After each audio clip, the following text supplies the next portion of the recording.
No one explained to my satisfaction, probably because I didn't ask. Why are we playing Saturday Night Fever all day? Josh gets mad when I play the music. He requested a Bee Gees day, and he said there's more to the Bee Gees than Saturday Night Fever. Yet every song we played today has been Travolta-esque. No, we played early stuff. I started a joke. You know, it's the 14th anniversary of the passing of One of them? one of them. No. Yes, it is. Robin. Today is. Who was the other one? Barry is Tito, alive. Jermaine, No. Now behave. Eduardo, the lesser-known one. We have company, John. You're supposed to behave today. Yeah, that's not going to happen. Maurice died in January 2003. That may be what you're thinking of. Well, there you go. And let's see. Robin died in May of 2012. Barry Gibb lives on, in case you're wondering. Carney, How long is it actually going to play? John Carney. We have company. Everybody needs to behave. Sorry. John Carney, Martin Kilcoyne with you, KTRS, and we've been talking about it all week, all day. We're very excited. Joining us in studio, not just over the phone, rolling their eyes at all of our questions, but hanging out with us, Jane Pauley, the news legend, journalist here, hanging at Westport. Jane Pauley, welcome. Thanks for being here. Well, I was rolling my eyes, but I was afraid you were going to look at me and ask me for the names of the Bee Gees, and I wasn't going to be able to help you out there. Well, you notice I had my sheets in front of me.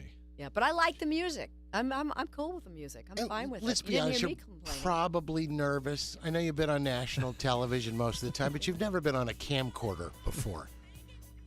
Being broadcast on the internet. Are you nervous? I'm only nervous about the lighting situation because It's not good. We can fix it. No, really. I mean, people underestimate how significant lighting is on radio. I'm better in the dark. Didn't used to be. Really? But Would to you go back, agree I'm with that? on television, high definition is terrifying. It's terrifying. Nobody looks good in high definition. A Marty? blade of grass on a golf course looks wonderful in high definition. Yeah. But most humans don't. We're not blades of grass. No, we're not. But you look great from here, but I'm like, No, don't put don't put on the glasses. Whatever you do, don't put them on. Well, we're so glad that you're here, not only in St. Louis but on the show with us. And we should tell everybody you have a book, Your Life Calling, and I know you have a couple of events around St. Louis tomorrow. Let's tell folks about that are listening and saying, well, why do they get to hang out with her? They can come see you this weekend. the county library. The county library is taking place tomorrow? Yes, tomorrow. I was a little confused because I thought today was my sister's birthday, and I was wrong about that. The time of it, the 7 event o'clock? is at 7 o'clock. 7 o'clock tomorrow, the 11th, at the St. Louis County Library. That's the one on Lindbergh, right across from Frontenac Plaza, discussing her memoir, Your Life Calling, Reimagining the Rest of Your Life. And in this book, you talk to baby... It's not my memoir. Well, that's what it says. I in the was release. going to correct. No, I wanted no, to no, no, no, correct no. him. I Been knew there, that. done that. The Well- memoir, it's funny, I wrote my memoir 10 years ago, and I've already forgotten it. This is a teleprompter This guy is- reading directly what was handed to him, and Yeah. I know better because Well- it's your stories of other people. And I'm one of the stories, but there are dozens of stories I tell about other people. Your life calling, imagining the rest of your life. It's not a how-to book, not an advice book, though I do give lots of advice, and if you want to talk about any problems, I'm here for you. But it's not an advice book, but it's like a show and tell. All of the stories are people who have, after the age of 50, more or less, reimagine their lives in some way that I hope a reader or someone at the audience tomorrow night would resonate with as they imagine their horizons. Did all of these people that you chronicle in the book, after the reimagining, did their lives improve, or did you actually highlight some of the people who made some other choices and things went horribly wrong? Well, sometimes things go wrong, and then you've got to back up and try again, and the try again is maybe better than ever because trial and error is how life goes. If anything, when you get to this point, you're a little paralyzed because I'm not. I didn't create the wheel here. I am riding the crest of what some people call a movement, because baby boomers, the last baby boomer is turning 50 this month, and then the Gen Xers start in February. Welcome aboard. And we're all kind of thinking the same thing. Life is going to be longer and more vital than it was for our parents and our grandparents. And what are we going to do? So I've met people who have done every story. I've not repeated myself.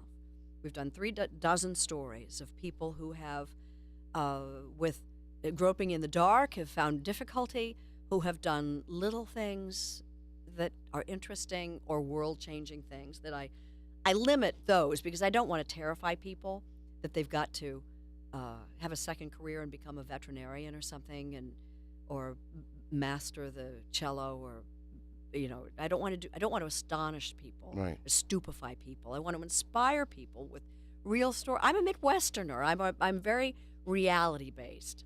What was your question? I don't know. I John forgot. Carney, nice to meet you. Don't be afraid is sort of the theme, though. As I was flipping through it today, there's a really older gentleman who says, I want to be a stand-up comedian, which is a terrifying thing. But At any age. At any age, but maybe part of it is you get to that age, you know what, I've lived a lot of years. I can try anything. If you boo me off the stage, listen, my kids did this, my boss did this. You know what I mean? It's different at that This age. guy, let me tell you a little bit about his story, though. It has been my interesting observation, I think, that of the 36 stories I've done, 4 or 5 men, no women, have kind of teared up at talking about discovering something at this point in their life that was so right, and with such regret that why didn't I find this before? I don't know why the women don't react that way, but Gid Poole you're describing, it was one of them.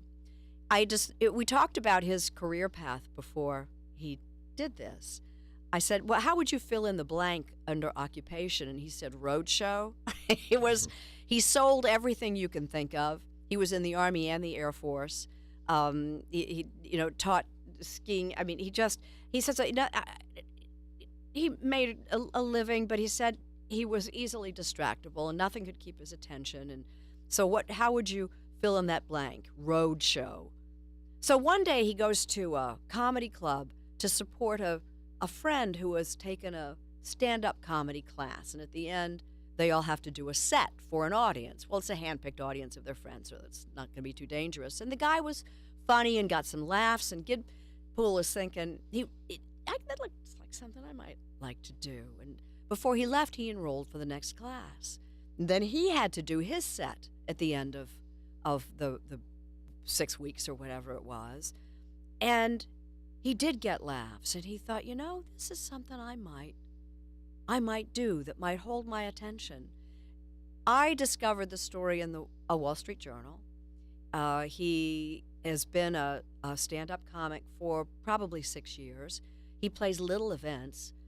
In the beginning, he'd drive 3 hours to do a 10-minute set, pay more in gas than he'd get paid for doing the bit. But he loves it. He does cruise ships and literally tears of the success. And he's not going to be on The Late Show. You're not going to see him on television. But he loves his life.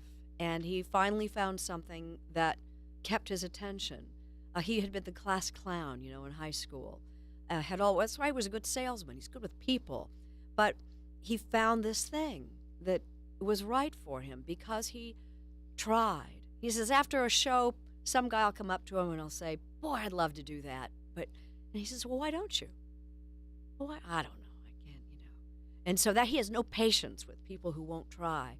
But that's just one of the stories. Just not everybody is, go out and be a stand-up comic. There's interesting parallels with you and former coworker Tom Brokaw, as a lot of his scribings are about characteristics of people and profiles of folks we don't know with The Greatest Generation.